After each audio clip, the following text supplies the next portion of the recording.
नमस्कार साथियों, स्वागत है आप सभी का अंकित इंस्पायर्स इंडिया पर। मैं हूं अंकित अवस्थी। आज आप जानने वाले हैं कि कैसे भारत का इंफ्रास्ट्रक्चर दिनों दिन बदलते हुए चीन को टक्कर देते हुए भारत की राह वर्ष 2047 तक विकसित भारत निर्माण की पूरी करेगा। जिस प्रकार से मौजूदा सरकार के द्वारा वर्ष 2047 में विकसित भारत का सपना दिखाया जा रहा है, आज हम ये एनालाइज करने वाले हैं कि क्या वाकई में इन 10 सालों में कुछ ऐसा इंफ्रास्ट्रक्चरल सुधार हुआ है क्या, जिसकी वजह से भारत सरकार इस तरह के सपने दिखा रही है। चलिए, भारत का सपना देखते देखते हम पड़ोसी मुल्क की भी चर्चा पैरेलली करेंगे। पाकिस्तान नहीं, चीन की चर्चा करेंगे। जी हां साथियों, क्योंकि चीन ने भारत के साथ ही लगभग आजादी पाई थी। बहुत ही बेकार सोशियो इकोनॉमिक कंडीशन के बीच बढ़ना शुरू किया था और बढ़ते बढ़ते आज वो भारत से बहुत बड़ी इकोनॉमी बन चुका है। अगर नंबर्स में बात करें तो लगभग 5 टाइम्स ऊपर जीडीपी लेकर बैठा है। और भारत से दुनिया में अगर भारत 5वें नंबर पर इकोनॉमी बढ़कर बैठा है तो वो दूसरे नंबर पर बड़ी इकोनॉमी बनकर बैठा है। तो आज के सेशन में हम चीन के अंदर किस तरह से ये ग्रोथ हुई उसको रेफरेंस में लेने वाले हैं। और भारत ने आजादी से जस्ट पहले, आजादी के बाद की सरकारों में, अटल जी के काल में, यूपीए के काल में और वर्तमान मोदी सरकार के काल में क्या क्या इंफ्रास्ट्रक्चरल डेवलपमेंट किए, किस प्रकार से बजट के खर्चे किए और आज की सरकार का यह एनालिसिस कि आप जो कह रहे हैं क्या वो वाकई हुआ है। चलिए शुरू करते हैं। मेरे प्यारे साथियों, जैसा कि आप सभी जानते हैं कि भारत दुनिया की तेजी से बढ़ती हुई इकोनॉमी है और बढ़ती हुई इकोनॉमी में यह कहना कि चीन को अगर कोई रिप्लेस कर सकता है तो वो भारत है, इसके पीछे का बड़ा कारण है क्योंकि चीन ने जो कर दिखाया इन सालों में वो सारा था इंफ्रास्ट्रक्चर के बलबूते। उसने अपने इंफ्रास्ट्रक्चर को इतना मजबूत कर दिया अपनी बढ़ती आबादी के साथ कि उसने दुनिया के सामने अपने आप को मैन्युफैक्चरिंग हब बना के प्रेजेंट कर दिया। चाहे वहां की सड़कें हो, रेल हो, मेट्रो हो, एयरपोर्ट हो, इलेक्ट्रिसिटी हो, सब चीजों में वो बहुत तेजी से आगे निकल गया। यानी कि भारत जिस समय ग्रो करना शुरू कर रहा था, हमने इकोनॉमी के टर्सरी सेक्टर को पकड़ लिया, वो सेकेंडरी सेक्टर पर काम करके बहुत तेजी से मजबूती के साथ अपनी नींव को आगे बढ़ाते हुए ले गया। हालांकि भारत इन इंफ्रास्ट्रक्चर के विकास के बारे में लेट जगह है, लेकिन दुरुस्त जगह है। आज के सेशन का कंक्लूजन मैं अभी दे रहा हूं। चलिए विकसित भारत के इस सपने की सच्चाई को शुरू करते हैं आज के इस सेशन में। चर्चा करते हैं वर्ष 1947 से पहले के भारत की। साथियों, जब देश आजाद हुआ तो उस समय भी देश की कुछ प्राथमिकताएं रही होंगी और जब अंग्रेज हम पर शासन करके गए थे तब उन्होंने अपनी जरूरतों के हिसाब से भी देश में कोई ना कोई तो इंफ्रास्ट्रक्चर बना के रखा ही होगा। आप और हम अच्छे से जानते हैं कि कच्चे माल के लिए उन्होंने हम पर शासन किया था। कच्चे माल के लिए उन्होंने हम पर शासन किया तो कच्चे माल की ढुलाई के लिए उन्होंने रेलवे का नेटवर्क विकसित किया। रेलवे के नेटवर्क को बेसिक इंफ्रास्ट्रक्चर के साथ पूरी तरह से डेवलपमेंट में उन्होंने तमाम प्रयास किए। यही तो कारण है कि मुंबई, मद्रास, कलकत्ता जैसे जो बड़े शहर हैं ये ट्रेन से जुड़ गए। और तो और पहाड़ी इलाके भी, हिमाचल, उत्तराखंड जैसे राज्यों को भी उन्होंने रेल नेटवर्क से जोड़ दिया था। उनके काल में भी रोड इंफ्रास्ट्रक्चर उनके मूवमेंट के लिए भी, और जब वो चल रहे हैं तो आप और हम भी चल रहे हैं। तो ब्रिटिशर्स ने अच्छा खासा काम उस समय रोड निर्माण पर किया। अच्छा, क्या केवल ब्रिटिशर्स ने किया? नहीं साहब, इतिहास में आप ग्रैंड ट्रंक रोड का नाम कैसे भूल सकते हैं जो कलकत्ता, दिल्ली, पेशावर को जोड़ती है। लेकिन उसके बाद भी पीडब्ल्यूडी का मतलब पीडब्ल्यूडी जो पब्लिक वर्क्स डिपार्टमेंट है उसके माध्यम से ब्रिटिशर्स ने मुंबई, आगरा, पुणे, बड़े शहरों में, चेन्नई जैसे शहरों को सड़कों से जोड़ने का बड़ा बड़ा काम उठाकर करना शुरू किया। मतलब आप यह पकड़िए कि 1850 तक भी भारत में 2500 किलोमीटर की सड़क बन गई थी। अर्थात जब अंग्रेज यहां थे तब भी इंफ्रास्ट्रक्चर को उन्होंने अपने फायदे के लिए, कौन सा फायदा, ताकि वो भारत से कच्चे माल की ढुलाई करके अपने देश ले जाएं, पका माल लेकर आए सड़कों से और ट्रेन से ले जाकर दूर दराज के क्षेत्रों में बेच सकें। यानी ये तो स्पष्ट था कि इंफ्रास्ट्रक्चर में रेल का, रोड का बड़ा महत्व है। अगर आप तेजी से ढुलाई कर पाएंगे तो फिर आप संसाधनों का अधिक से अधिक उपयोग कर पाएंगे। यह काम होता रहा, देश की आजादी भी हुई। लेकिन जब हम आजाद हुए तो हम बहुत सारी परेशानियों से जूझ रहे थे। जहां एक और हम अंग्रेजों के लिए केवल कच्चे माल का कारखाना और एक बाजार थे, हमारे पास आजादी के बाद हमें अब कच्चे माल से पक्का माल भी खुद ही बनाना था और अपने लोगों की गरीबी भी खुद ही दूर करनी थी। यानी देश ने आजादी के बाद एक्सट्रीम पावर्टी, और एक्सट्रीम पावर्टी के हद तो यह कि हम अनाज की कमी जैसी चुनौतियों का सामना करते रहे। साथियों, देश की आजादी के बाद मेगा इंफ्रास्ट्रक्चर डेवलपमेंट के लिए ज्यादा पैसा नहीं था। ऐसी स्थिति में देश विकास की कौन सी राह पकड़े? अनाज, सब्जी, दाल, दूध इनका उत्पादन बढ़ाए या फिर बड़े बड़े हाईवे, एक्सप्रेस हाईवेज इनका निर्माण करे? हमने बुनियादी जरूरतों की पालना करने की सोची और यही हुआ। एक हद तो यह हो गई कि जब भारत के पास खाने के लिए अनाज नहीं बचा, आपको वो दौर याद होगा जब लाल बहादुर शास्त्री जी का शासन हुआ करता था, देश में अनाज की इतनी किल्लत थी कि एक वक्त का भोजन करके हम सैनिकों को अनाज भेजते थे कि आप युद्ध लड़िए, और जब ही जाकर नारा दिया गया था जय जवान जय किसान। और वही दौर था जब भारत ने ग्रीन रेवोल्यूशन किया और उसके बाद आज अनाज में हम दुनिया भर की भूख भर रहे हैं। यानी भारत ने बहुत बुरा टाइम देखा है साथियों। ये वो दौर था जिस समय भारत को अनाज की सख्त जरूरत थी। अमेरिका ने हमें मना कर दिया कि हम अनाज नहीं देंगे क्योंकि आप हमारे मित्र पाकिस्तान से लड़ाई लड़ रहे हैं। पाकिस्तान से लड़ाई के लड़ने पर जब नेहरू जी ने अनाज मांगा उनसे कि साहब हमें अनाज की जरूरत है, अनाज दीजिए, तो उन्होंने सुअरों को खिलाने वाला PL-480 अनाज हमें दे दिया, जिसमें कि खरपतवार के रूप में उगने वाली पार्थेनियम घास है ना, वो उस गेहूं के साथ मिलकर इंडिया चली आई थी और जो आज आपको बहुत जगह पर खरपतवार के रूप में उगई दिखाई देती है। खैर, आते हैं फिर थोड़ा आगे बढ़ते हैं। भारत ने डेवलपमेंटल बहुत सारे चैलेंजेस देखे नेहरू जी के काल में। भारत के अंदर चाहे फिर वो IITs हो या फिर आज जिन PSUs को हम बड़ा होते हुए देखते हैं उनका एलिमेंटल रूप से डेवलपमेंट हो, ये सब काल देखा। लाल बहादुर शास्त्री जी के काल में भारत ने अपने दौर में हरित क्रांति देखी, फिर उसके बाद क्रोनोलॉजी में धीरे धीरे श्वेत क्रांति आती गई और देश धीरे धीरे पहले भूख से लड़ा और फिर इंफ्रास्ट्रक्चरल डेवलपमेंट के लिए आगे बढ़ना शुरू हुआ। लेकिन हमने इंफ्रास्ट्रक्चर डेवलपमेंट में एक छोटी सी गलती कर ली थी। क्या गलती कर ली थी? असल में ना हम लोग बड़े डरे हुए लोग थे। हम इस बात से डरे हुए थे कि देश ने इतने साल तक गुलामी देखी और गुलामी का बड़ा कारण था ब्रिटिश ईस्ट इंडिया कंपनी हमारे देश में आई थी। और जब ईस्ट इंडिया कंपनी आई थी तो कल को ऐसा ना हो कि किसी और कंपनी को हम अपने यहां आने दें, वो हमें फिर से गुलाम बना ले। तो हमने नेचुरली अपनी इकोनॉमी को क्लोज इकोनॉमी बनाया हुआ था, जस्ट लाइक नॉर्थ कोरिया, कि हम किसी आउटसाइडर को अलाउ नहीं करेंगे, खुद बनाएंगे खुद खाएंगे। लेकिन मुसीबत यह है कि आप अगर क्लोज इकोनॉमी रखते हैं तो फिर आपके पास विदेशी मुद्रा आएगी कहां से? आपका फॉरेन रिजर्व बढ़ेगा कैसे? विदेशों के साथ व्यापार करेंगे कैसे? और जब तक व्यापार नहीं करेंगे तो अपनी इकोनॉमी को उठाएंगे कैसे? क्लोज इकोनॉमी की मानसिकता से हम बहुत लंबे समय तक लड़ते रहे हैं। खैर, क्लोज इकोनॉमी पर भी आएंगे। हमने चर्चा करनी है कि इंफ्रास्ट्रक्चर पर हमने कैसे कैसे सुधार किया और इंफ्रास्ट्रक्चर में हमसे एक जो गलती हुई वो क्या थी, मैं अभी उस पर आता हूं।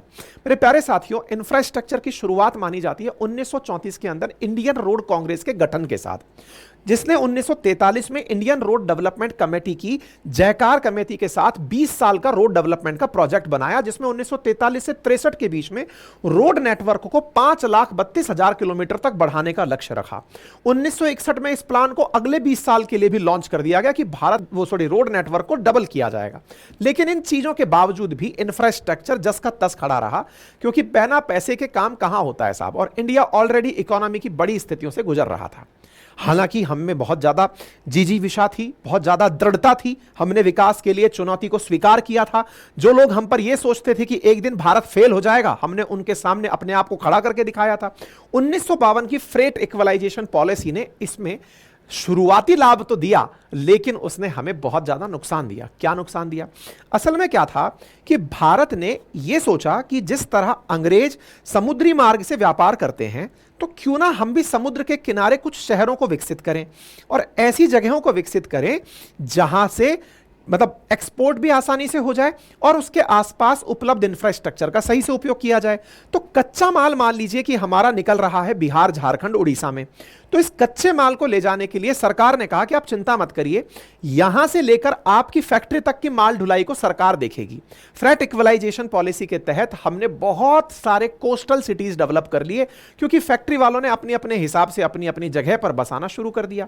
फ्रेट इक्वलाइजेशन पॉलिसी जिसने भारत के साथ में जो सबसे बड़ा धोखा किया वो क्या था कि भारत सरकार ने कहा कि आप चिंता मत करिए, आपको जहां पर अपनी फैक्ट्री बनानी है बनाइए, मिनरल्स की जरूरत है तो जो किराया है ना उसको भारत सरकार सब्सिडी पर उपलब्ध कराएगी। तो भाई साहब, सब लोग अपने अपने घरों में फैक्ट्री लेके जाएंगे और कोस्ट पर जाकर के फैक्ट्री बनाएंगे, ताकि ऐसा हो कि कोस्टल जगह से एक्सपोर्ट आसानी से हो सके। विचार तो उस समय अच्छा था, लेकिन उसी विचार का खामियाजा आज बिहार और उत्तर प्रदेश भुगत रहा है। बिहार, झारखंड, उड़ीसा, छत्तीसगढ़, ये सारे राज्य, पश्चिम बंगाल, जो आज सबसे बड़ा नुकसान भुगत रहे हैं ना, वो इसी फ्लैट इक्वलाइजेशन पॉलिसी का है। और जब कोस्टल राज्यों को आप कहते हुए सुनते हैं कि हम तो जीएसटी इतना देते हैं, महाराष्ट्र कहता है मैं सबसे बड़ा जीएसटी देता हूं, कर्नाटक कहता है मैं देता हूं, गुजरात कहता है मैं देता हूं। अरे भैया, आप इसलिए देते हैं क्योंकि आप गुड्स बनाते हैं, और गुड्स बनाने के पीछे असली कारण कौन है? सरकार की वो नीति, जिसमें सरकार ने कहा था माल तो हम पहुंचाएंगे सब्सिडाइज्ड कीमतों पर, कच्चा माल पहुंचता रहेगा, आप तो बढ़िया से बनाइए। तो लोगों ने एक्सपोर्ट करने के पॉइंट ऑफ व्यू से जाकर शहर बसा लिए। ठीक है, उम्मीद है आपको यह बात समझ में आ गई होगी। यानी एक प्रकार से इंफ्रास्ट्रक्चर को सरकार ने भी डेवलप करने के पॉइंट ऑफ व्यू से रेल नेटवर्क से माल पहुंचाएंगे, इस तरह का बात किया। कोस्टल सिटी हमारे बढ़िया से डेवलप हो गए, लेकिन बहुत सारे राज्य हमारे पिछड़ गए। इंफ्रास्ट्रक्चर के अंदर हमारी दिक्कतें लेकिन जस की तस बनी रही, क्योंकि हम क्लोज इकोनॉमी को लेकर चलते रहे। आजादी के 45 साल बाद तक भारत की अर्थव्यवस्था बड़े स्तर पर सरकारों के हाथ चलती रही। आप विचार कीजिए 1992 का जब एलपीजी रिफॉर्म आया था, उससे पहले भारत सरकार के अंदर जबरदस्त तरीके से लाइसेंस राज चला करता था। पहले आप परमिशन लेंगे, फिर आप विकास करेंगे। ठीक है, खैर ये सब चीजें एक दिन हटनी थी। National highway authority of India ने इसकी शुरुआत की, यानी देश के अंदर नेशनल हाईवे अथॉरिटी, एनएचएआई जिसे आप कहते हैं, उसने रेल नेटवर्क को मेंटेन करना, रख रखाव करने का काम शुरू किया। और उस एनएचएआई ने 1995 में जाकर प्राइवेटाइज्ड सड़कें बनाने का, कि आप पैसा लगाएं और आकर के हमारे साथ पब्लिक प्राइवेट पार्टनरशिप में सड़कें बनाएं, टोल आप वसूल करें, इन्वेस्टमेंट आप करें, सरकारी काम आपके साथ सरकार करेगी। यह एलपीजी रिफॉर्म के बाद था। ठीक है साहब, अब साथियों एक बड़ा सवाल यह बनता है कि जब देश का इंफ्रास्ट्रक्चर इतना ग्रो कर ही रहा है, 1990 में जो था वो वहां से आगे 2000 में और ज्यादा बड़ा हो गया, 2000 में जो था वो 2010 के अंदर ज्यादा हो गया, 10 से अब हम 24 की तरफ जा रहे हैं और निरंतर आगे की तरफ बढ़ते जा रहे हैं। तो हम इसका बेनिफिट कैसे उठा सकते हैं? कॉमन सेंस लगाने की यह जरूरत है कि दुनिया में जितना भी इंफ्रास्ट्रक्चर का काम हो रहा है, अगर कहीं भी इंफ्रास्ट्रक्चर बनता है तो सीमेंट बनाने वाला काम, लोहे के सरिये बनाने वाला काम, प्लास्टिक का काम, आयरन के साथ साथ और भी जो जरूरी इंफ्रास्ट्रक्चर के अंदर सामान है, उन सब के लिए कोई ना कोई कंपनी, पेंट वाली कंपनी, स्विच बनाने वाली कंपनी, सप्लाई देने वाली, पाइप बनाने वाली, ये सब कंपनी भी सीधे में सीधे ग्रो करने लगती हैं। और जब ये ग्रो करने लगती हैं तो हमारा स्टॉक मार्केट ग्रो करने लगता है। जो रिसेंटली आपने देखा कि इंडिया का स्टॉक मार्केट अभी $5 ट्रिलियन की इकोनॉमी का बन गया है, यानी कि उसका मार्केट वैल्यू $5 ट्रिलियन तक पहुंच गई है। दैट मींस आने वाले टाइम में इंडिया का जो मार्केट साइज है वो और बड़ा होगा। प्रिडिक्ट भी यही किया जा रहा है कि जल्दी ही ये आने वाले कुछ सालों में $10 ट्रिलियन तक पहुंच जाएगा, क्योंकि 4 से 5 ट्रिलियन डॉलर का बनने में इसने मात्र 6 महीने का समय लिया है। तो आप और हम इसका केवल न्यूज़ ही सुनेंगे या कोई फायदा भी उठा सकते हैं? तो देखिए, ऐसा होता है ना कि आप या तो शेयर मार्केट में जाकर के पैसा बनाएं, क्योंकि ट्रेड कर सकते हैं, और अगर आपको ट्रेडिंग नहीं आती है तो बेस्ट होता है म्यूचुअल फंड्स। आप म्यूचुअल फंड्स पर भी निवेश कर सकते हैं, जो कि कहते हैं ना कि मतलब म्यूचुअल फंड सही है अगर आपने विज्ञापन सुना हो। तो मैं कुछ आपको म्यूचुअल फंड्स दिखा रहा हूं जिनमें आप केवल ये देखें कि पिछले सालों में किस तरह से, 4 साल में, 5 साल में इन्होंने कितना % ग्रो किया है।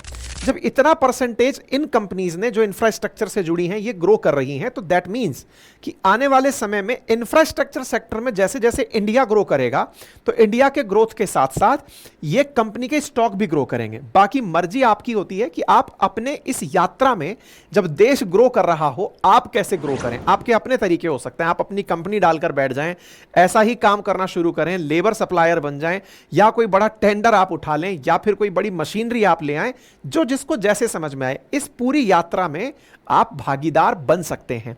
बाकी तो आपकी मर्जी है कि आप देश को कैसे आगे देखना चाहते हैं।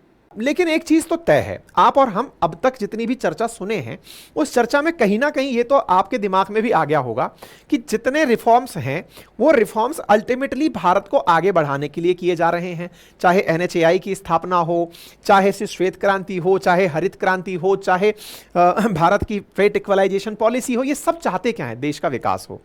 इसी तरह से आज का दौर चल रहा है इंटरनेट का, आज का दौर चल रहा है एआई का, आज का दौर चल रहा है कंप्यूटर क्रांति का। ऐसी स्थिति में इंफ्रास्ट्रक्चर के अपग्रेड और एडवांसमेंट में इसने बहुत बड़ी भूमिका निभाई है। और टेक और डेटा इस समय बड़ी भूमिका इंफ्रास्ट्रक्चर डेवलपमेंट में निभा रहा है। अब ट्रांसपोर्टेशन का उदाहरण ले लीजिए। आज ट्रांसपोर्ट को मैनेज करना हो, उसके लिए सिस्टम चाहिए कि ट्रैफिक सिस्टम अपग्रेड कैसे होगा, इंटेलिजेंट ट्रैफिक कंट्रोल सिस्टम कैसे बनाया जाए, कंप्यूटर और डेटा बेस्ड इंफॉर्मेशन से अपने ऑपरेशंस को मैनेज कैसे किया जाए। ऐसे में अगर फ्यूचर में होने वाले इकोनॉमिक डेवलपमेंट में अगर हाई क्वालिटी टेक एजुकेशन का रोल देखा जाए तो वो बड़ा रोल है, और इसी फील्ड में आपको एक्सपर्ट बनाने का काम करता है स्केलर। साथियों, स्केलर एक बहुत ही शानदार एजुकेशनल प्लेटफॉर्म है जहां पर आप इंडस्ट्री के टॉप एक्सपर्ट्स के द्वारा डेटा साइंस और मशीन लर्निंग जैसे एडवांस स्किल सीखते हैं। इसके अलावा इस प्लेटफॉर्म पर आपको 1-to-1 मेंटरशिप, इंटरव्यू प्रिपरेशन के लिए पूरी हेल्प प्रोवाइड कराई जाती है। स्केलर से लोग गूगल में, मेटा में, ड्रीम 11 में, मिंत्रा में, जोमेटो जैसी बड़ी बड़ी कंपनियों में प्लेसमेंट पा चुके हैं। और अगर आप भी डेटा साइंस और मशीन लर्निंग के अंदर फील्ड में ग्रो करना चाहते हैं तो जल्दी से स्केलर ज्वाइन कर लीजिए। वेबसाइट का लिंक डिस्क्रिप्शन बॉक्स में दिया गया है। और हां, अपने लिए लाइव मास्टर क्लास अभी बुक कर लीजिए। अब देखिए, आपको यहां तक तो समझ में आ चुका है कि भारत के अंदर एलपीजी रिफॉर्म से पहले का जो कालखंड है ना, वो लगभग उलझता जूझता सही कालखंड है। क्लोज इकोनॉमी चल रही है, हमारे लाइसेंसी राज चल रहा है, सरकार के द्वारा विकास के नाम पर जो कार्य किए जा रहे हैं वो जनता को, क्योंकि 1991 में ये हालत हो गई थी कि हमें अपना सोना गिरवी रखना पड़ रहा था। यानी कि जब पैसा हमारे पास ही नहीं है तो इंफ्रास्ट्रक्चर कैसे विकसित करेंगे। ये तो सब हम लोग लग्जरी में लेते हैं ना, कि हाईवे बनना चाहिए, एक्सप्रेस हाईवे बनना चाहिए, मेट्रो चलनी चाहिए। आज भी लोग बुलेट ट्रेन पर तो ये कहते हैं इतना करोड़ बुलेट ट्रेन पर लगा रहे हो, इतना पैसा मेट्रो पर लगा रहे हो, क्या जरूरत है, बुनियादी सुविधाएं दो, रोटी कपड़ा मकान मिलेगा तब आदमी आगे ग्रो करेगा। मतलब हमारे यहां पर इंफ्रास्ट्रक्चर को लग्जरी के रूप में लेते हैं, जरूरत के रूप में नहीं लेते। देश ने पैसा देखा 1992 में, यानी जब एलपीजी रिफॉर्म हुए, धीरे धीरे दुनिया भर के लोग हमारे साथ जुड़ने लगे। और तो और हमारे देश के जो पैसे वाले लोग थे ना, वो साथ में आए सरकार के। बोले सरकार लिबरलाइज कर रहे हो तो बताओ अपनी कंपनी पर से थोड़ा हक हमें दोगे। बोले हाँ लो यार। तो बोले प्राइवेटाइज करोगे। बोले करो भाई। तो प्राइवेटाइज के नाम पर हमने अपनी पीएसयूज के शेयर्स को डिसइन्वेस्ट करना शुरू किया और प्राइवेट कंपनीज में इन्वेस्टमेंट शुरू हुआ, प्राइवेट कंपनी से इन्वेस्टमेंट शुरू किया। साथ ही साथ इंफ्रास्ट्रक्चर में भी अब पैसा आने लगा। पैसा आने लगा से मतलब आज जो आप सड़कों पर टोल लगा हुआ देखते हैं, जनरली वो टोल एनएचएआई के साथ किसी प्राइवेट फर्म ने लगाया हुआ होता है। एनएचएआई कहती है कि भैया आइए, पब्लिक प्राइवेट पार्टनरशिप करते हैं, जमीन हम दिलवाएंगे, लैंड एक्विजिशन करवाएंगे, आप यहां पर सड़क बनाइए, पैसा अपना लगाइए और आने वाले 20 साल में सूद समेत और ग्रोथ के साथ में आप इस पैसे को ले जाइए। तो एक तरह से सरकार फैसिलिटेटर हो गई और इन्वेस्टर आ गया। ये सब एलपीजी रिफॉर्म के बाद हुआ। देश ने एक बड़ा परिवर्तन देखा। और इसी के बाद का जो कालखंड है ना इंडिया का, उसके बाद तो इंडिया एकदम बनकर आगे निकल चुका। मतलब 7-8% की एवरेज ग्रोथ के साथ इंडिया आगे बढ़ रहा है। तो चर्चा करते हैं 1992 के इकोनॉमिक रिफॉर्म और उसके बाद में जो अटल जी का कालखंड आया उस कालखंड की। ठीक है, तो देश के अंदर धीरे धीरे से सुधार होने शुरू हुए। अटल बिहारी वाजपेयी जी ने इस कालखंड का बेहतरीन तरीके से उपयोग किया। अटल बिहारी वाजपेयी जी जब प्रधानमंत्री बने तो उन्होंने अपने कार्यकाल में जो 2 बड़े काम किए थे, जिनमें आप परमाणु परीक्षण को काउंट करते हैं और कारगिल युद्ध के जीतने को काउंट करते हैं, उसके साथ साथ उन्होंने एक और बड़ा काम किया था और वो था इंफ्रास्ट्रक्चर को सुधारने का। जो प्रोजेक्ट उन्होंने शुरू किए थे उसकी बातें आज बहुत कम होती हैं, लेकिन अगर वाकई में आकलन किया जाए तो इंफ्रास्ट्रक्चर पर जो उन्होंने ध्यान दिया था वो बहुत गजब का था। साल 1998 में नेशनल हाईवे डेवलपमेंट प्रोजेक्ट की अटल जी ने शुरुआत की थी। अटल जी ने सबसे बड़े प्रोजेक्ट में स्वर्णिम चतुर्भुज, जब हम लोग पढ़ा करते थे तो इसको याद करते थे कि किस तरह से 4 बड़े शहरों को जोड़ना है, स्वर्णिम चतुर्भुज योजना, जिसके तहत 4 महानगर दिल्ली, मुंबई, चेन्नई, कोलकाता, इनको जोड़ करके हाईवे से आपस में कनेक्ट करना। आज दिल्ली मुंबई के बारे में अपन सुनते हैं कि मात्र 12 घंटे में आप पहुंच सकते हैं। पहले सोचने के लिए ही समय लगता था कि यार कौन जाएगा, इतना दूर जाएगा तो पता नहीं कितना टाइम लगेगा। तो यह सबसे पहला ख्वाब देखना काम शुरू किया अटल जी ने और स्वर्णिम चतुर्भुज योजना को काम के रूप में शुरू किया। साल 2012 तक इसको पूरा किया। 5900 किलोमीटर की लंबाई वाले 2, 4, 6 लेन हाईवे रोड प्रोजेक्ट के बनकर शुरू हुए इसके अंदर, यानी कि स्वर्णिम हाईवे चतुर्भुज के अंदर ना केवल बड़े शहरों को जोड़ने का काम किया बल्कि 28 छोटे बड़े शहर और इन सड़कों के माध्यम से, इन्हीं सड़कों के माध्यम से जोड़ दिए गए। साहब ये बात हो गई स्वर्णिम चतुर्भुज की। उसके बाद क्या हुआ? उसके बाद उन्होंने एक प्रोजेक्ट और लॉन्च किया और उस प्रोजेक्ट में था कि स्वर्णिम चतुर्भुज तो बनेगा ही, कश्मीर से लेकर कन्याकुमारी को और इधर से पूर्व से लेकर पश्चिम को, यानी गुजरात से लेकर के नॉर्थ ईस्ट को जोड़ने के लिए भी ही north south east west corridor को शुरू करवाया। कश्मीर से कन्याकुमारी का प्रोजेक्ट तो इस साल पूरा हो रहा है। इस तरह से अगर बात करें तो भारत के अंदर सड़कों के निर्माण पर अटल जी ने जबरदस्त ध्यान दिया। और देखो, देश का जो पहला एक्सप्रेस हाईवे है ना, जिस पर गति एकदम धुआंधार चलती है, मुंबई पुणे एक्सप्रेस हाईवे, वो भी साल 2002 में अटल जी के कार्यकाल में ही बना था। उन्हीं के कार्यकाल में प्रधानमंत्री ग्राम सड़क योजना, अमीरों के लिए हाईवे बन गए साहब, गांव वाले कहां जाएंगे, तो गांव वालों के लिए उन्होंने योजना चलाई, अटल ग्राम सड़क योजना, जिसके तहत गांव के छोटे छोटे गांवों को, छोटे छोटे गांव जो कच्चा माल पैदा करते हैं, लोग कनेक्ट करते हैं, शहर आते हैं रोजगार के लिए, उन्हें मेन हाईवे से जोड़ा गया। और साथियों, मेन हाईवे से जोड़ने का यह काम अटल जी के काल में हुआ। यानी अटल जी ने इंफ्रास्ट्रक्चर में जो रोड डेवलपमेंट में काम किया, वो जैसे आज गडकरी जी का काम आप याद करते हैं, वो अटल जी के कालखंड में सोचिए कि जबरदस्त लेवल पर काम था। सोचिए, देश की जो पहली मेट्रो, जो दिल्ली मेट्रो सर्विस का जो प्रोजेक्ट लॉन्च हुआ, इनॉग्रेशन भी हुआ, वो भी अटल जी के कालखंड में हुआ। भारत के अंदर बीएसएनएल का जो आज आप काम सुनते हैं, हालांकि बीएसएनएल अब तो संघर्ष ही कर रही है, लेकिन बीएसएनएल की जो सेवा शुरू हुई टेलीकॉम सेक्टर के अंदर, वो भी अटल जी के कालखंड में हुई। इसलिए अटल जी को मतलब आधुनिक काल के अंदर मॉडर्न टेलीकॉम के फादर के रूप में कंसीडर किया जाता है। भारत में शिक्षा को अनिवार्य बनाने के लिए जो मौलिक अधिकार सर्व शिक्षा अभियान की शुरुआत हुई, वो भी अटल जी के कालखंड में हुई। यानी कि अब यह दौर न केवल शिक्षा की बात कर रहा था, कनेक्टिविटी की बात कर रहा था, संचार की बात कर रहा था, इंफ्रास्ट्रक्चर की बात कर रहा था, और इसी से सवार होकर के बीजेपी सोच रही थी कि अब तो इंडिया शाइन करने वाला है।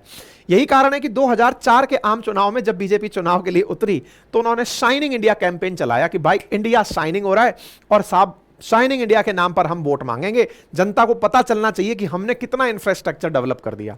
बीजेपी चुनाव हार गई, यूपीए सरकार बनी, मनमोहन सिंह जी की सरकार आई। 2004 से 14 के बीच में मनमोहन सिंह जी की सरकार रही। देश में साथियों, जिनकी भी सरकार रहती है, निश्चित ही वो देश की प्रोग्रेस के लिए कार्य करते हैं, लेकिन सरकारों का प्रोग्रेस के लिए अलग अलग मायने होते हैं। किसी के लिए इंफ्रास्ट्रक्चर प्राथमिकता है, जैसे अटल जी के कालखंड में रही 1990 से 8 से लेकर के 2004 के बीच में। यूपीए के लिए जो सामाजिक उत्थान है कि भाई सोशल अपलिफ्टमेंट कैसे करना है, सभी के पास रोजगार की व्यवस्था कैसे हो, मनरेगा कैसे काम करे, इन सब पर काम करना है। हर सरकार अपनी प्रायोरिटी सेट करती है कि मुझे इस सेक्टर के अंदर काम करना है। मनमोहन सिंह जी आए, ये वही मनमोहन सिंह जी हैं जिन्होंने एलपीजी रिफॉर्म के अंदर, जब नरसिम्हा राव सरकार हुआ करती थी तब ये वित्त मंत्री हुआ करते थे, इनकी सलाह से पीवी नरसिम्हा राव साहब ने अपने देश में एलपीजी चालू किया था, यानी कि लिबरलाइजेशन, प्राइवेटाइजेशन, ग्लोबलाइजेशन चालू किया था। तो आपने अब देश को, क्योंकि देश अब गति पकड़ चुका था, देश के अंदर निरंतर ग्रोथ की कथाएं कही जा रही थी, तो चलिए अब बोले सबके लिए सामाजिक उत्थान का काम भी शुरू करना है। 2004 से 14 के काल में यूपीए की सरकार सत्ता में रही, और इस दौरान उन्होंने इंफ्रास्ट्रक्चर पर क्या किया, आज के सेशन में हम उस पर चर्चा करने वाले हैं। हमारा फोकस इंफ्रास्ट्रक्चर पर है, सोशल डेवलपमेंट पर अगर आप चाहेंगे तो अलग से कर लेंगे, ठीक है। यूपीए सरकार के कार्यकाल के अंदर जो प्रोजेक्ट्स रहे, उसमें रूरल हेल्थ की दिशा में सुधार करना है, आशा वर्कर्स रोजगार देना है, ग्रामीणों के लिए बेसिक इंफ्रास्ट्रक्चर की सुधार करना है, भारत निर्माण योजना की शुरुआत करना, जिसके अंतर्गत सिंचाई, जल, पीने का पानी, सड़क, बिजली, अस्पताल जैसी बेसिक सुविधाओं के ऊपर ध्यान देना है, इनकी बात कही गई। यूपीए सरकार ने लघु उद्योग, जैसे एमएसएमई सेक्टर के जो उद्योग होते हैं ना, माइक्रो, स्मॉल, मीडियम, इसके ऊपर काफी सपोर्ट किया, इनको काफी सपोर्ट किया, जिससे कि एम्प्लॉयमेंट जनरेट होने वाला सेक्टर बने।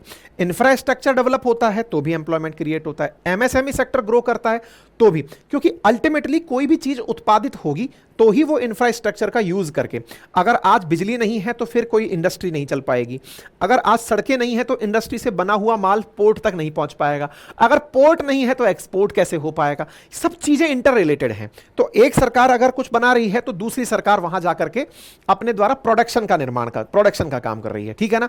इसके साथ साथ इंफ्रास्ट्रक्चरल प्रोजेक्ट के अंदर यूपीए सरकार में गुरुग्राम के अंदर डीएलएफ, जैसे कभी आप अगर दुबई जाएं तो वहां पे एमआर दिखाई देता है, ईएमए, जो अपने कश्मीर के अंदर मॉल बनाने वाला है। ऐसे गुड़गांव जाएंगे तो आपको डीएलएफ दिखाई देता है, हुडा सिटी सेंटर। ये सभी उसी कालखंड में पैदा हुए। दिल्ली के अंदर यूपीए सरकार के दौर में ये बहुत तेजी से बढ़े। नोएडा, गाजियाबाद, एनसीआर रीजन में इंडस्ट्रियल हब बनना शुरू हुआ। मेट्रो नेटवर्क जो पहले अटल जी के सामने शुरू हुआ था, अब वो तेजी से एक्सपेंड होने लगा। स्वर्णिम चतुर्भुज जो अटल जी ने शुरू किया था, वो इस कालखंड में पूरा हुआ। यानी कि सरकारों ने एक दूसरे के काम नहीं रोके। जैसे यूपीए गवर्नमेंट में मनरेगा आया तो फिर यह नहीं था कि मोदी जी के कालखंड में वो रुक गया, बस प्राथमिकताएं बदल जाती है कि कौन किसको ज्यादा प्रायोरिटी दे रहा है। तो इंफ्रास्ट्रक्चरल को डेवलपमेंट को बूस्ट करने के लिए यूपीए सरकार ने एफडीआई में निवेश के लिए विदेशी निवेशकों को निवेश के नियम सरल कर दिए कि आप आइए और पैसा लगाइए, प्रोजेक्ट में 100% तक पैसा लगाइए ताकि इंफ्रास्ट्रक्चर डेवलपमेंट तेजी से होता रहे। ठीक है, हालांकि इस दौर में मनमोहन सिंह जी की एक बड़ी उपलब्धि रही जब देश 2008 की मंदी को झेल गया, जिस समय अमेरिका जैसे देशों की हालत खराब हो गई थी। हमारा देश उस स्थिति को भी पार करते हुए आगे निकल गया और देश उस कालखंड में दुनिया की 10वीं बड़ी इकोनॉमी बनकर के आया। पावर प्रोडक्शन की अगर हम बात करें तो 1,12,000 मेगावाट का पावर प्रोडक्शन जो 2004 में था वो इस कालखंड में बढ़कर के 2,34,000 मेगावाट तक पहुंच गया। बाकी अगर हम डेटा यूपीए सरकार के 10 सालों के कार्यकाल का निष्कर्ष निकालें तो 2004 से 4 में दुनिया के अंदर भारत 12वीं बड़ी अर्थव्यवस्था हुआ करता था, वो 2014 में 2 ट्रिलियन जीडीपी के साथ 10वीं बड़ी अर्थव्यवस्था बनकर आ गया। और अगर हम बात करें डेटा के ऊपर कि किस प्रकार से हमने एनुअल बजट को बढ़ाया, तो पता चलता है कि जहां हम 2004 के अंदर 4.71 लाख करोड़ का बजट रखते थे, वार्षिक बजट, 2014 में बढ़कर के हमने 231% की बढ़ोतरी के साथ 15.59 लाख करोड़ रुपए का टोटल बजट लागू किया। लेकिन इसमें जो बजट था उस बजट का डिस्ट्रीब्यूशन, टैक्स कलेक्शन कैसे हुआ, इसका खर्चा कहां हुआ, कैपिटल एक्सपेंडिचर कहां हुआ, क्योंकि अल्टीमेटली इंफ्रास्ट्रक्चर का निर्माण किससे होता है, कैपिटल एक्सपेंडिचर से, जिससे कि रेलवे बनेगी, रोडवे बनेंगी, सी पोर्ट बनेंगे, एयरपोर्ट बनेंगे, स्कूल कॉलेजेस हॉस्पिटल्स बनेंगे। इन पर जो निवेश था ना वो इस दौर में थोड़ा कम रहा। 2004 में कैपिटल एक्सपेंडिचर मात्र 1.09 लाख करोड़ था जो टोटल बजट का उस समय 23% था। वही 2014 में यह कैपिटल एक्सपेंडिचर 1.88 लाख करोड़ रुपए हो गया जो टोटल बजट का 12% था। यानी टेक्निकली पहले जहां इंफ्रास्ट्रक्चर पर 23% तक धन खर्च हो रहा था वो यूपीए गवर्नमेंट में 12% रह गया। यानी यूपीए गवर्नमेंट की प्राथमिकताओं में इंफ्रास्ट्रक्चर पर पैसा कम खर्च किया गया। यानी 10 सालों में बजट का अमाउंट तो बढ़ा लेकिन कुल की तुलना में वो कम रहा, जिसकी वजह से इंफ्रास्ट्रक्चर में इतनी तेजी नहीं दिखी जो तेजी बाद के काल में दिखी। मतलब बाद के काल का अर्थ है 2014 के बीच का काल। आप इसको ऐसे समझिए कि 4 से 14 के बीच में भारत ने 940 किलोमीटर के ही एक्सप्रेस हाईवे बनाए थे। नेशनल हाईवे की बात करें तो 4 से 14 के बीच में 26,000 किलोमीटर के ही नेशनल हाईवे बने थे। यूपीए सरकार का इन्वेस्टमेंट जब इंफ्रास्ट्रक्चर पे कम था तो इंफ्रास्ट्रक्चर डेवलपमेंट भी कम हुआ, जिसका बहुत बड़ा कारण था लैंड एक्विजिशन प्रोसेस का इजी नहीं होना। यानी कि सरकार को अगर निर्माण करना है तो जमीन चाहिए, जमीन के लिए कानून बनाने में बड़ी मुसीबतों का सामना करना पड़ रहा था। प्रोटेस्ट हो रहे थे, सरकार किसानों के साथ कोई ढंग की बात नहीं कर पा रही थी, जो भी तमाम प्रकार की राजनीतिक व्यवस्थाएं उस समय रही हो, जिसकी वजह से बहुत सारे प्रोजेक्ट अटकते रहे। लेकिन 2014 के जब इलेक्शन हुए तो उस दौर में, इस दौर में एक कालखंड और हुआ कि इस दौर में यूपीए सरकार पर बहुत सारे घोटालों का आरोप लगा। इन्हीं घोटालों के आरोप में 2014 के अंदर जब दोबारा आम चुनाव हुए तो इस बार Narendra Modi ji with flying colours जीत करके प्रधानमंत्री बनते हैं। और नरेंद्र मोदी जी जब प्रधानमंत्री बनते हैं तो उन्होंने इंफ्रास्ट्रक्चर पर, क्योंकि अटल जी के कालखंड में जब 23% जीडी मतलब कुल बजट का खर्च हो रहा है, यूपीए के कालखंड में 12% हो रहा है, तो इसको वापस वहीं पहुंचाना है। और जब देश के अंदर अब बजट साइज बड़ा हो रहा है, इंफ्रास्ट्रक्चर पर ज्यादा पैसा खर्च करोगे, तो ज्यादा तेजी से ग्रो करोगे। तो इसी को ध्यान में रखते हुए नरेंद्र मोदी जी ने इंफ्रास्ट्रक्चर पर बहुत तेजी से पैसा खर्च करवाया। और इसी को ध्यान में रखते हुए उन्होंने 2047 को टारगेट किया कि देश को डेवलप्ड इकोनॉमी बनाना है। डेवलप्ड बनाना है तो भाई इंफ्रास्ट्रक्चर को मजबूत करना पड़ेगा। हमारे प्राइमरी सेक्टर में हम बढ़िया उत्पादन करते हैं, टर्सरी सेक्टर में हम बढ़िया सर्विसेज देते हैं। आज इंटरनेट क्रांति की अगर हम बात करते हैं तो भारत उसमें मसीहा बनकर बैठा है। लेकिन उसका जो मिडिल वाला पाथ है ना, जहां पर हमें मैन्युफैक्चरिंग करनी है, उसमें हम कहीं ना कहीं अटक रहे हैं। तो जो मेक इन इंडिया जैसे प्रोडक्ट चलाए गए, तो ये सब चीजें इस कालखंड में करना जरूरी था। तो हम लोगों ने इंफ्रास्ट्रक्चर डेवलपमेंट पर काफी ज्यादा काम किया। तो इस 10 साल में जो इंफ्रास्ट्रक्चर पर काम हुए, अब उस पर आपकी एक बार नजर डलवाते हैं। तो साथियों, रोड डेवलपमेंट की अगर बात करें तो अब रोड डेवलपमेंट के हीरो बनकर आए नितिन गडकरी जी। उन्होंने रोड डेवलपमेंट का एक बड़ा अपने आप को एक फेज बना लिया कि नितिन गडकरी जी मतलब रोड डेवलपमेंट। टाइमलाइन के अंदर, रिकॉर्ड टाइमलाइन के अंदर सड़कें बनना शुरू हुआ। 2014 से लेकर 2024 तक भारत के एक्सप्रेस हाईवे की लंबाई 4 गुना बढ़ गई। यानी 2014 तक जितनी एक्सप्रेस वे देश ने आजादी से लेकर बनाए थे, उससे 4 गुना ज्यादा लंबाई के एक्सप्रेस हाईवे पिछले 10 सालों में बना दिए गए। यानी लगभग 9500 किलोमीटर की लेंथ के हम लोगों ने 2 सालों की, मतलब पिछले सालों के अंदर एक्सप्रेस हाईवे बना दी। और आने वाले 2 सालों में और तेजी से ये बढ़ते हुए जाएंगे और तेजी से आगे कंप्लीट होते चले जाएंगे। मतलब एक तरह से ये समझिए कि एक्सप्रेस हाईवे, जिससे कि बेरोक टोक तरीके से गाड़ियों की गति हो सके, माल बहुत अच्छे से इधर से उधर ढुलाई कर सके, वो तेजी से निर्माण हुआ। और तो और ये नहीं था कि बड़े शहरों को टारगेट किया गया, ऐसे क्षेत्र जो पिछड़े हुए थे, जैसे बुंदेलखंड एक्सप्रेस हाईवे हुआ, पूर्वांचल एक्सप्रेस हाईवे हुआ, इनके ऊपर भी जबरदस्त तरीके से काम हुआ। ये तो हुई नेशनल हाईवे एक्सप्रेस हाईवे की बात। नेशनल हाईवे की बात करें तो इसमें पता चलता है कि 10 सालों में भारत ने नेशनल हाईवे की लंबाई 60% बढ़ाई है। 2014 में जहां 91,000 किलोमीटर की मतलब वो थी सड़क था, नेशनल हाईवे था, 2023 में वो 1,46,000 किलोमीटर की लंबाई तक पहुंच गया। वहीं रूरल एरिया में पिछले 10 सालों में 3.47 लाख किलोमीटर की सड़कों की लंबाई बढ़ी है, जो कि 2017 में लॉन्च हुए extensive road infrastructure development project के तहत 15,500 किलोमीटर की सड़कें और बनाई जा रही हैं। प्रोजेक्ट का टारगेट कुल मिलाकर के गांवों से गुड सप्लाई को लेकर के और तेजी से उद्योग धंधों तक पहुंचाना है। और इस काम को करते हुए नितिन गडकरी जी कहते हैं कि आज भारत अमेरिका के बाद दूसरा बड़ा रोड नेटवर्क रखता है। अब बात हो गई रोड नेटवर्क की, तो अब बात करते हैं रोड नेटवर्क के बाद में क्या केवल रोड ही रोड बनी है? क्या भारत ने रेल नेटवर्क, मेट्रो नेटवर्क, इस पर कुछ किया है कि नहीं किया है?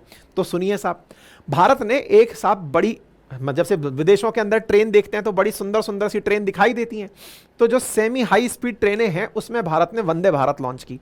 वंदे भारत ने भाई साहब रेलवे की एक तस्वीर सी बदल दी। और रेलवे के अंदर जो नए कोचेज आए, जो लाइट कोचेज आए, जिससे कि ट्रेन की गति बढ़ी, ट्रेन की स्टेबिलिटी बढ़ी, जर्क लगना कम हुआ। रेलवे ने मूलभूत रूप से बहुत सारे परिवर्तन अपने अंदर किए और उसका परिणाम आप देखिए कि देश ने टारगेट बना रखा है कि आने वाले समय में 2030 तक भारत के अंदर लगभग 800 सेमी हाई स्पीड ट्रेन चलेंगी। कौन सी? वंदे भारत ट्रेन चलने वाली हैं। ऑलरेडी भारत के अंदर धुआंधार लगभग अब तो हर शहर सुनता जा रहे हैं अपन की वंदे भारत से कनेक्ट होता ही जा रहा है, प्रधानमंत्री झंडे दिखाए जा रहे हैं। इंडियन रेलवे ने मॉडर्नाइजेशन के अंदर और जो मुकाम हासिल किए वो था इलेक्ट्रिफिकेशन का। जहां एक और ट्रेन को हम डीजल से, कोयले से चलता हुआ देख रहे थे, अब उन इंजन्स को इलेक्ट्रिक इंजन से चेंज करने का काम था। 2014 के बाद इसमें जबरदस्त तेजी आई। रेलवे ने इलेक्ट्रिफिकेशन का काम पूरा करने का लक्ष्य रखा, जो लगभग पूरा होने ही वाला है। मतलब आप स्थिति ये देखिए कि इलेक्ट्रिफिकेशन के बाद रोड नेटवर्क के साथ साथ रेल नेटवर्क भी, और तो और डेडिकेटेड फ्रेट कॉरिडोर, जिससे माल भाड़े की केवल पटरियां मालगाड़ी के लिए, यह भी कंप्लीट हुआ इस कालखंड में इंफ्रास्ट्रक्चर पर दिए गए बजट के कारण। पिछले 10 सालों के अंदर मेट्रो पर भी जबरदस्त काम हुआ। टारगेट है कि 2030 तक भारत के 30 शहर मेट्रो ट्रेन से चल रहे होंगे। इसके अलावा दिल्ली से मेरठ का रैपिड रोड जो ट्रांसपोर्ट सिस्टम है, जैसे RRTS कहते हैं, वो 2026 तक पूरा हो जाएगा। मतलब कोई लगभग 10-12 लेन की सड़क है, जिसको देखकर यह लगता है कि पूरा हेलीपैड सा बना रखा है, गाड़ियां चलती हुई दिखती हैं। दिल्ली मेरठ अब ऐसा हो गया है कि बस आप गाड़ी में बैठे और अब तो आपको मेरठ ही उतरना है, रास्ते में कोई व्यवधान नहीं है, ताकि दिल्ली में नौकरी करने वाले लोग अगर मेरठ में भी रहते हैं तो वो वहां से अप डाउन कर सकें। दिल्ली बहुत ज्यादा कंजेस्टेड होती जा रही है। इसी को ध्यान में रखते हुए अब का टारगेट है कि RRTS जैसी परियोजनाएं आसपास की जो NCR सिटीज हैं, चाहे फिर वो हरियाणा के अंदर हो, चाहे वो राजस्थान के अंदर हो, उन सब के अंदर इसी प्रकार से कनेक्टिविटी को बढ़ाना है। ठीक है, RRTS के तहत अगले चरण में पंजाब, हरियाणा, राजस्थान, इनके शहरों को जोड़कर और इंडस्ट्रियल क्षेत्रों को डेवलप करने का टारगेट रखा गया है। यानी सड़कों के मामले में, रेल के मामले में, मेट्रो के मामले में गजब लेवल पर काम हुआ। इसके अलावा बात करते हैं एयरपोर्ट्स की। 2014 में जहां देश में 74 एयरपोर्ट थे, इस बार 2024 में बढ़कर इनकी संख्या 158 एयरपोर्ट की हो गई। यानी कि जिसकी जिस तरह की जरूरत है, आने वाले समय में बुलेट भी जुड़ जाएगी, जिसकी जितनी समय की कीमत है उस हिसाब से यात्रा करे। ट्रेन से जाना है, सड़क से जाना है, हवाई जहाज से जाना है, जैसे जाना है, सुविधाएं विकसित भारत में होती जा रही हैं। ये तो हुआ ट्रांसपोर्ट के बारे में। इसके साथ साथ एम्स की अगर संख्या की बात की जाए, जो कि एम्स का भी निर्माण जो है वो इंफ्रास्ट्रक्चर में काउंट होता है, पिछले 10 सालों में एम्स की संख्या 7 से बढ़कर 23 हो गई। साथ ही साथ हॉस्पिटल में एक परिवार को इलाज के लिए 1 साल में 5 लाख रुपए तक का इलाज फ्री दिया गया। हर घर में जल, हर घर में बिजली, क्योंकि इलेक्ट्रिसिटी अल्टीमेटली प्रोडक्शन के लिए, इंफ्रास्ट्रक्चर के लिए बड़ी चीज है। जल एक बड़ी चीज है। हर घर शौचालय जैसी भी चीजें कैपिटल इंफ्रास्ट्रक्चर के अंदर निवेश की गई। यानी कि जो पैसा इंफ्रास्ट्रक्चर पर खर्च हुआ वो इन सब चीजों पर खर्च हुआ। यूपीए सरकार के द्वारा लॉन्च किए गए इन तमाम इनिशिएटिव्स को भी इस वर्ष में पूरा किया गया। बहुत से इनिशिएटिव सरकारें शुरू करती हैं, उनको भी इन्हीं कालखंड में पूरा किया गया। घरों तक हालांकि अभी तक 100% बिजली नहीं पहुंची है, लेकिन हर घर बिजली पहुंचाने का लक्ष्य भी इसी कालखंड में पूरा किया जाना है, लगभग पूरा हो चुका है। मतलब एक तरह से यह समझिए कि रेलवे का इलेक्ट्रिफिकेशन हो, RRTS हो, रोड हो, एयरपोर्ट हो, इंफ्रास्ट्रक्चर पर इस कालखंड में गजब का काम हुआ। तभी हम 2047 के लिए एक मतलब डेवलप्ड इकोनॉमी का सपना देख पा रहे हैं। अब बड़ा सवाल बनता है, इलेक्ट्रिसिटी के प्रोडक्शन के लिए क्या प्लान किया? Bharat coal energy, hydro energy, solar energy से अब बिजली खपत की पूर्ति कर रहा है। आपको मालूम है कि जब आप विकास करते हैं तो विकास के साथ साथ एनर्जी की बड़ी चुनौतियां होती हैं, और एनर्जी की चुनौतियों में भारत का जो बढ़ता हुआ इंफ्रास्ट्रक्चर है ना, ये इंफ्रास्ट्रक्चर बिजली की चुनौतियों को कैसे झेलेगा, ये अपने आप में एक बड़ी बात है। अब इस बड़ी बात का क्या समाधान है साहब? इस बड़ी बात का यह समाधान है कि भारत की जो बड़ी जनसंख्या है उसके लिए इलेक्ट्रिसिटी पहले तो पहुंचाओ, और पहुंचा करके पावर कट की समस्या से निजात दिलाओ। इन दोनों ही चीजों में बड़ी संख्या में इजाफा हुआ है, पावर कट कम हुआ है और इलेक्ट्रिसिटी तेजी से पहुंची है। अगर इस आंकड़े को हम देखें तो साल 2013-14 में कुल बिजली का उत्पादन 1020 बिलियन यूनिट का था, जो कि 22-23 में 1620 बिलियन यूनिट का हो गया, जो 1750 बिलियन यूनिट तक पहुंच जाएगा। एनर्जी सेक्टर में सोलर पावर ने गजब तेजी से वृद्धि की है। ग्रीन एनर्जी रेवोल्यूशन को ध्यान में रखते हुए 2030 तक Bharat 500 gigawatt renewable energy produce करने का टारगेट रखकर चल रहा है। दुनिया का सबसे बड़ा गुजरात के कच्छ में 30 गीगावाट कैपेसिटी का सोलर पावर प्लांट लग रहा है। इसके अलावा राजस्थान के भड़ला में solar power plant green energy revolution का ही हिस्सा बनकर चल रहा है। इंफ्रास्ट्रक्चर डेवलपमेंट में भारत सस्टेनेबल डेवलपमेंट के ऊपर भी ध्यान दे रहा है। तभी तो भारतीय रेलवे के अंदर 2030 तक नेट जीरो कार्बन एमिशन, अर्थात जितना कार्बन हम यूज करेंगे, पावर से हम कंज्यूम करेंगे, उसको उतना ही सोलर एनर्जी से बनाकर काम में लेंगे। यानी कि हम कार्बन उत्सर्जित नहीं करने वाले हैं। 100% इलेक्ट्रिफिकेशन पूरा कर दिया जाएगा। मेट्रो नेटवर्क आरआरटीएस पूरी तरह बिजली से चलने वाला हो जाएगा। एक तरह से यह समझिए कि आप अगर एक बार मेट्रो से सफर 1 किलोमीटर का कर रहे हैं तो आप कार्बन इमिशन में बहुत बड़ा रोल प्ले कर रहे हैं। आप ऐसे समझिए कि कार्बन इमिशन मतलब कम कर रहे हैं। एक तरह से यह समझिए कि एक साल में 2.5 लाख टन कार्बन इमिशन को कम करती है मेट्रो रेल। वहीं दिल्ली मुंबई एक्सप्रेस हाईवे की बात करें ना, तो एक साल में 32 करोड़ लीटर फ्यूल की खपत कम करता है, क्योंकि आपको जाम में नहीं फंसना है, सूटासूट गाड़ियां चलती चली जाती हैं। अर्थात कुल मिलाकर के भारत कार्बन इमिशन को भी ध्यान में रख रहा है, सो दैट हम सस्टेनेबल ग्रोथ की तरफ आगे बढ़ सकें। 1 किलोमीटर अगर आप मेट्रो में सफर करते हैं तो आप 32 ग्राम कम कार्बन इमिशन करते हैं, क्योंकि आप अपना व्हीकल लेकर जाते तो आप कितना सोचिए कार्बन इमिशन कर रहे होते। तो सस्टेनेबल डेवलपमेंट में भी हम तेजी से आगे बढ़ रहे हैं। और इसके साथ साथ भारत के अंदर इंफ्रास्ट्रक्चरल डेवलपमेंट के लिए 10 सालों में जो स्मार्ट सिटी प्रोजेक्ट चला, जिसमें भारत की 100 से ज्यादा सिटीज को बेसिक एमिनिटीज को बढ़िया करने का टास्क रखा गया, रोड इंफ्रास्ट्रक्चर को अच्छा करने का काम किया गया, जिसके तहत भारत के हर कोने में सीमित समय के अंदर बहुत सारी सुविधाएं पहुंचाई जा रही हैं। वो सब चीजें तेजी से आगे बढ़ रही हैं। स्मार्ट सिटी प्रोजेक्ट की 67% काम को अभी तक पूरा किया जा चुका है। दिल्ली मुंबई जैसे जो ओवर पॉपुलेटेड सिटी हो चुके हैं, जिसका बर्डन कम करना है, उसके लिए 8 नई हाईटेक सिटी बनाने की योजना चल रही है। इन सब उदाहरणों से हमें यह समझ में आता है। और साथ ही साथ एक और इंटरेस्टिंग चीज आपने इन दिनों देखी हो, मैंने इसके ऊपर वीडियो भी बनाया था, कि मुंबई से अभी जो मुंबई वर्ले को लिंक करने वाला 5.5 किलोमीटर का जो समुद्र से होकर सी लिंक बना दिया गया, वो तो अद्भुत इंफ्रास्ट्रक्चर का नजारा है। चिनाब नदी के ऊपर भारत का सबसे ऊंचा रेलवे पुल बन रहा है। अरुणाचल में जो सबसे ऊंचाई वाला फ्रंटियर हाईवे बन रहा है। ब्रह्मपुत्र नदी पर बोगीबॉल रेल पुल बन रहा है। जोजिला टनल, अटल टनल, उत्तराखंड के अंदर ऑल वेदर सड़क, Ayodhya city project, Kashi redevelopment project, Dwarka redevelopment project, जैसे भारत के अंदर कई डेवलपमेंट प्रोजेक्ट ऑलरेडी चल रहे हैं, जो स्ट्रेटेजिक एडवांसमेंट तो करेंगे ही, रिलीजियस टूरिज्म को भी साथ साथ बढ़ाने का काम करेंगे। यानी कि हम अगर पिछले 10 सालों के डेटा को समझें पैसे के हिसाब से, तो भारत 2 ट्रिलियन से तो 4 ट्रिलियन डॉलर की 10 साल में इकोनॉमी बन गया। 10वें से 5वें पायदान पर चल करके इकोनॉमी के अंदर चला आया। हमने अपने अंदर जो बजट के साइज की बात करें तो बजट भी हमने 189% के साथ बढ़ाकर 45.05 करोड़ रुपए कर दिया, लाख करोड़ रुपए कर दिया। कैपिटल एक्सपेंडिचर की अगर हम बात करें इंफ्रास्ट्रक्चर पर, तो जो पहले 1.88 लाख करोड़ था, जो कुल बजट का 12.4% था, उसे 433% बढ़ाकर 10.01 लाख करोड़ कर दिया, जो कुल बजट का 22.2% है। अर्थात इस कालखंड में इंफ्रास्ट्रक्चर पर कुल बजट का 1/4 पैसा खर्च किया गया है। यह अपने आप में एक बहुत बड़ी बात है। डेटा के अनुसार अगर कंपैरिजन करते हैं तो हर सरकार की अपनी प्रायोरिटीज में इस सरकार के इंफ्रास्ट्रक्चर पर गजब की प्रायोरिटीज रही हैं। तो उम्मीद है कि आप सभी साथियों को यह जानकारी अच्छे से समझ में आ गई होंगी। जानकारी समझ में आ जाए तो इसके आधार पर आप अपना कंक्लूजन डिराइव कर सकते हैं। तो कंक्लूजन क्या है? तो देखिए, कंक्लूजन सिंपल सा है कि अगर हमारे यहां इंफ्रास्ट्रक्चर अच्छा होता है तो कंपनीज तेजी से आएंगी, एफडीआई भारत के अंदर बढ़ने लगेगा, जो कि इंफ्रास्ट्रक्चर डेवलपमेंट को और मजबूती देगा, और भारत का युवा बढ़ते इंफ्रास्ट्रक्चर के साथ उन बढ़िया कंपनीज में अच्छे रोजगार के अवसर पा सकेगा। और अगर ऐसा होता है तो वर्ष 2047 तक अगर हम एक एम्बिशियस टारगेट रखते हैं कि आजादी के 100वें साल पर भारत विकसित राष्ट्र बनेगा, तो वो सपना भी आप और हम एक साथ पूरा कर पाएंगे। देखने वाली बातें होंगी कि सरकारें किस दिशा में कैसे आगे चलती हैं, लेकिन सरकार कोई सी भी हो वो हमेशा देश की विकास के लिए, देश की उन्नति के लिए ही कार्य करती हैं। फिलहाल के लिए इतना ही। बाकी हाँ, आपको जो मैंने स्केलर के बारे में बताया था उसकी मास्टर क्लास के लिए लिंक कमेंट बॉक्स में दिया गया है, आप जाकर उसे एक बार चेकआउट कर लीजिए। अपना ख्याल रखिए और हाँ, चैनल को सब्सक्राइब करना मत भूलिए। धन्यवाद।